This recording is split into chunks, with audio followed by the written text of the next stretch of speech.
नोटाबंदीचा निर्णय जाहीर झाल्यानंतर रिझर्व्ह बँकेनं खरं तर रोजच्या रोज नवनवीन नियम आणले आणि सर्वसामान्यांना एकावर एक धक्के दिले। परंतु नोटाबंदीच्या निर्णयानंतर सर्वात मोठा धक्का तुम्हाला आता बसणार आहे ही बातमी पाहिल्यानंतर।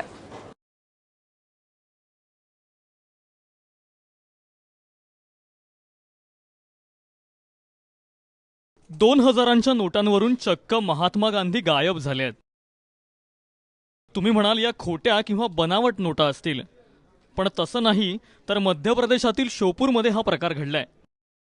बिच्छू गावडी गावातील लक्ष्मण मीणा यांनी स्टेट बँक ऑफ इंडियाच्या शाखेतून पैसे काढले।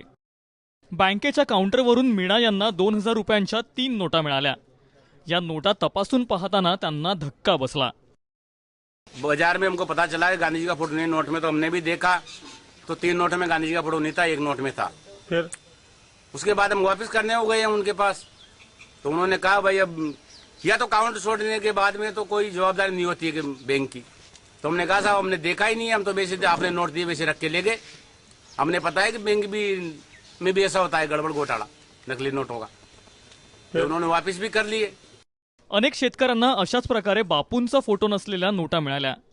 त्यानंतर स्टेट बँकेनं शेतकऱ्यांच्या नोटा जमा करून घेतल्या। हमने 2 लोगों को पेमेंट किया, तो उनमें से 2-3 लोग उनके पास ऐसे आ गए जिनमें महात्मा गांधी की जो तस्वीर थी वो बहुत धुंधली हो रही थी, जबकि नोट वो बिल्कुल क्लियर था, सही था नोट, प्रिंटिंग का प्रॉब्लम था वो।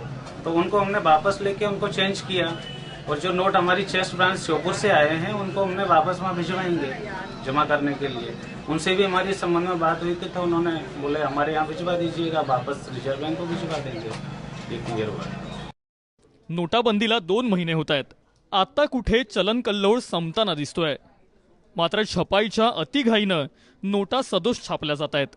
आतापर्यंत चुकांकडे दुर्लक्ष केलं, पण महात्मा गांधींची प्रतिमा गायब होणं ही चूक गंभीर आहे। खेमराज दुबे, एबीपी माझा, शोपूर, मध्य प्रदेश।